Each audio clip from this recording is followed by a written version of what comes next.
নমস্কার। হাওয়া call audio story চ্যানেলে আজ শুনবেন অভিনন্দন মুখোপাধ্যায়ের গল্প মহামায়া ক্রিকেট কোচিং সেন্টার। গল্প পাঠে বিতান চক্রবর্তী।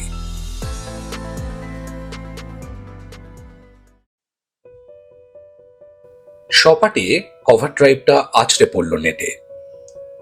অসামান্য ফলশ্রুতে তখনও দাঁড়িয়ে আছে বুবাই। বাইরে থেকে প্রায় সর্বশক্তিতে হাততালি দিয়ে অঞ্জন উচ্ছ্বসিত হয়ে উঠল। আরে দারুণ শট, এটাই কিন্তু ম্যাচেও চাই। নেটের ভেতর থেকে অল্প হেসে সম্মতির ভঙ্গিতে মাথাটা ডান দিকে ঝুঁকিয়ে আবার স্টান্স নিল বুবাই। পাশেই দাঁড়িয়েছিলেন সহকারী কোচ সুদীপ্ত মণ্ডল। তার দিকে ফিরে অঞ্জন বললেন, বুঝলে, এই ছেলেটির মধ্যে প্রচুর সম্ভাবনা আছে। যদি ছেলেটা ধরে রাখতে পারে না খেলাটা, তাহলে অনেক দূর যাবে। সুদীপ্তবাবু একটু বিস্মিত হলেন।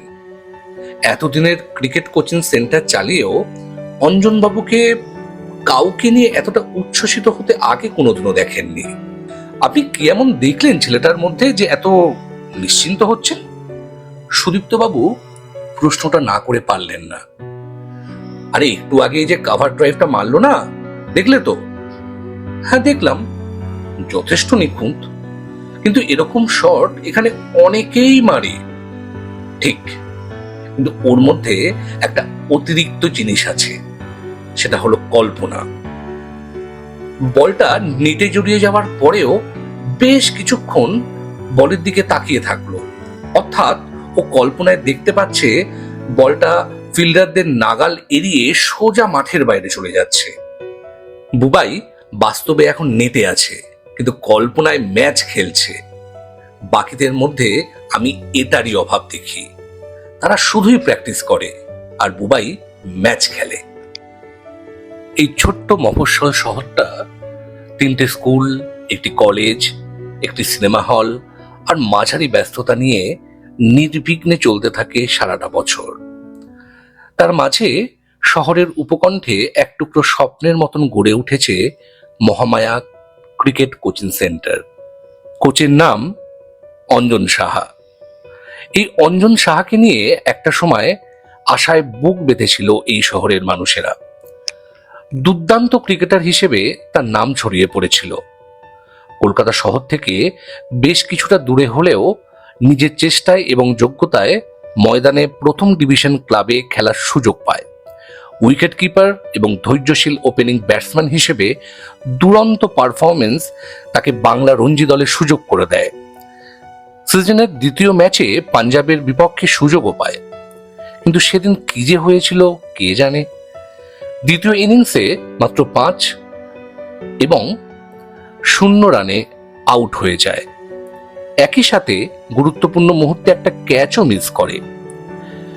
পরের পুরো সিজনটা দ্বাদশ ব্যক্তি হয়ে কাটাতে হয়েছিল এবং তার পরের সিজনে একদম বাদ। আস্তে আস্তে ক্লাব ক্রিকেটেও ফর্ম হারাতে শুরু করে অঞ্জন। অবশেষে চূড়ান্ত হতাশ হয়ে 30 বছর বয়সেই ক্রিকেট থেকে অবসর গ্রহণ করে সে। খেলার সূত্রেই একটা কেরানির চাকরি জুটে গিয়েছিল, তাই প্রাণে বেঁচে গেছে। বিয়ে করা হয়নি।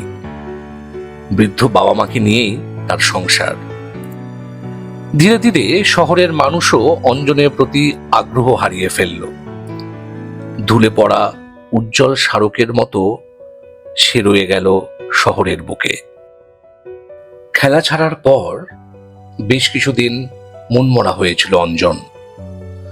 ক্রিকেট থেকে দূরে থাকার কথা যে মানুষটা চিন্তাই করেনি, তারই এখন ব্যাট বল গ্লাভসের দুনিয়া থেকে অনেক দূরে অবস্থান। এভাবে চলতে চলতেই একদিন রাতে শুয়ে সিদ্ধান্ত নিয়েই ফেলে এই শহরে ও একটা ক্রিকেট কোচিং সেন্টার খুলবে।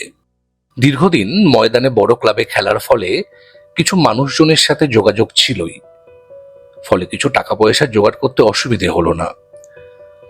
প্রশাসনিক ক্ষেত্রেও চেনা থাকার কারণে মাত্রাও ব্যবহার করার সুযোগ করে নিল। এভাবেই একদিন শুরু হয়ে গেল মহামায়া ক্রিকেট কোচিং সেন্টার। নিজের মায়ের নামে নামকরণটা করেছিল অঞ্জন। বুবাই অর্থাৎ জয়দীপ ব্যানার্জি এসেছিল কোচিং সেন্টার শুরু হওয়ার 2 বছরের মাথায়। তখন ওর ক্লাস 7।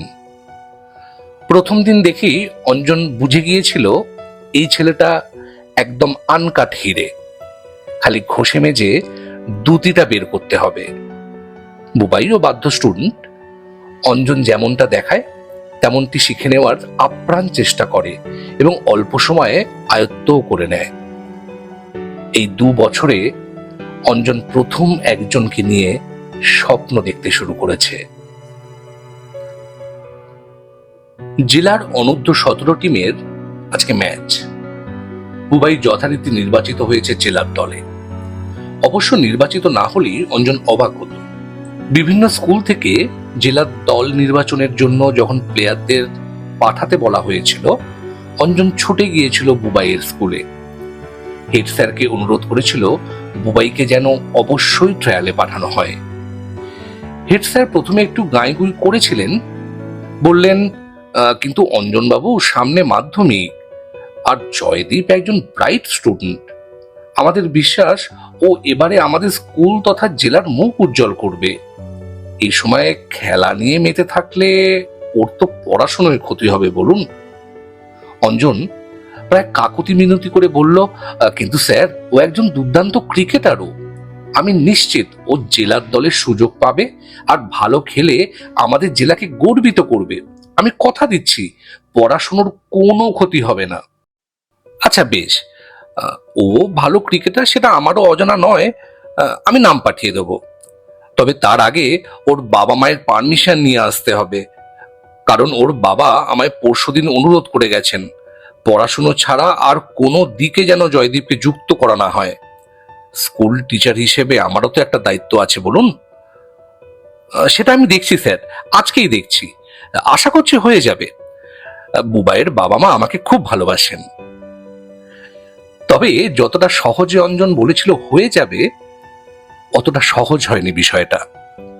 বহু অনুনয় বিনয় কাকুতি মিনতি করে অবশেষে একটি শর্তে রাজি করানো গিয়েছিল বুবাইয়ের বাবা মাকে। সেটি হলো এই শেষ, এরপর মাধ্যমিক পর্যন্ত আর কোনো খেলাধুলো নয়। অঞ্জন তাতেই রাজি হয়েছিল। নিশ্চিতভাবে ভেবে নিয়েছিল ছেলে ভালো খেললে বাবা মায়ের মন এমনিতেই গলে যাবে। হাওড়া জেলার সাথে ম্যাচ। সকাল 9:30টায় ম্যাচ শুরু হয়েছে মেদিনীপুর স্টেডিয়ামে। এবার এই জেলা দায়িত্ব পেয়েছে টুর্নামেন্ট আয়োজনের। অন্য অফিসিয়ালরা থাকলেও অঞ্জন সাথে এসেছে বুবাইয়ের গার্জিয়ান হিসেবে। আসার থেকেই বারবার মনে করিয়ে দিয়েছে 30 ওভারের ম্যাচ, ওপেন নামছিস, প্রথম 5-7 ওভার ধরে খেলবি, বলটা একটু পুরনো হলে তারপর ধীরে ধীরে হাত খুলবি। বুবাই মৃদু হেসে ঘাড় নেড়েছে। প্রথম 3 ওভার ধীর লয়ে শুরু করলো বুবাই এবং আরেকজন ওপেনার। একটাই মাত্র 4 এসেছে বুবাইয়ের ব্যাট থেকে, বাকি সব সিঙ্গল। 4 নম্বর ওভারের প্রথম দুটো বল ডিফেন্স করার পর তৃতীয় বলে স্টেপ আউট করে বল মাঠের বাইরে উড়িয়ে দিল বুবাই। চতুর্থ ও পঞ্চম বলেও স্টেপ আউট এবং আরো একটা 6 ও 4। শেষ বলে সিঙ্গল নিয়ে স্ট্রাইক নিজের কাছেই রাখল। এদিকে মাঠের বাইরে অবাক হয়ে গেল অঞ্জন। পাখি পড়া করে বোঝানোর পরও এটা কি করছে বুবাই, এত রিস্ক নিচ্ছে, নিজেকে সামলাতে না পারলে তো অবধারিত আউট হবে। পরের ওভারের প্রথম বলেই অঞ্জনের ধারণা সত্যি হয়ে গেল। একটা ভেতরের দিকে ঢুকে আসা বলকে অকারণ আড়াআড়ি ব্যাট চালাতে গিয়ে বোল্ড হয়ে গেল বুবাই। বিপক্ষকে উইকেট উপহার দেওয়া ছাড়া এটাকে আর অন্য কোনো ব্যাখ্যায় ভূষিত করা যায় না। প্যাভিলিয়নে ফেরার পর মাঠের বাইরে আড়ালে বুবাইকে ডেকে নিয়ে গেল অঞ্জন। বলল, শোন বুবাই, ক্রিকেট হোক বা জীবন, একটা বিষয় সব সময় মাথায় রাখবি, এগোতে গেলে আগ্রাসন দরকার, কিন্তু তার মধ্যেও নিজেকে শান্ত রাখাটা খুব গুরুত্বপূর্ণ। সবসময় দাবানল হতে হবে এমন প্রয়োজনীয়তা নেই। ফায়ার প্লেসে আগুনও কিন্তু খুব কার্যকারী। সে প্রবল শীতে আরাম দেয়, কিন্তু নিভে যায় না। পরের ম্যাচ থেকে তুই ফায়ার প্লেসের আগুন হয়ে যা। বাকি টুর্নামেন্টে সবাই অবাক হয়ে দেখল একটা অসামান্য ব্যাটিং প্রতিভাকে। দুটো নট আউট সেঞ্চুরি আর একটা হাফ সেঞ্চুরি করে টুর্নামেন্ট সেরা প্লেয়ারের প্রাইজটা ব্যাগে ঢোকালো বুবাই। আগামী সপ্তাহ থেকে বন্ধ হয়ে যাচ্ছে মহামায়া ক্রিকেট কোচিং সেন্টার। দীর্ঘ 12 বছর কোনো ক্রমে চলার পর পয়সার অভাবে বন্ধ করে দিতে বাধ্য হচ্ছে অঞ্জন। স্টুডেন্টের কাছ থেকে সে যে অর্থ নিত সেটা অতি সামান্য, নিজেরও কিছু নেই। তাই বাধ্য হয়ে এই সিদ্ধান্তটা নিতেই হলো। মাঠের ধারে একাই বসেছিল অঞ্জন। পকেটে ফোনটা বেজে উঠল। বের করে দেখলো একটা অপরিচিত নম্বর, এমনকি ভারতের নম্বর বলেও মনে হচ্ছে না। হ্যালো স্যার, ভালো আছেন? গলাটা চিনতে পারল না অঞ্জন। এই চলছে, কে বলছো বলো তো, ঠিক চিনতে পারছি না তো। স্যার, আমি জয়দীপ ব্যানার্জি, বুবাই। অঞ্জন বিস্মিত হয়ে গেল। বুবাই? হ্যাঁ স্যার। কেমন আছিস রে বাবা? কোথা থেকে ফোন করছিস? ভালো আছি স্যার, আমি এখন আমেরিকা থেকে বলছি। ও, তুই আমেরিকায় থাকিস? হ্যাঁ স্যার, মাইক্রোসফটে চাকরি পেয়েছি।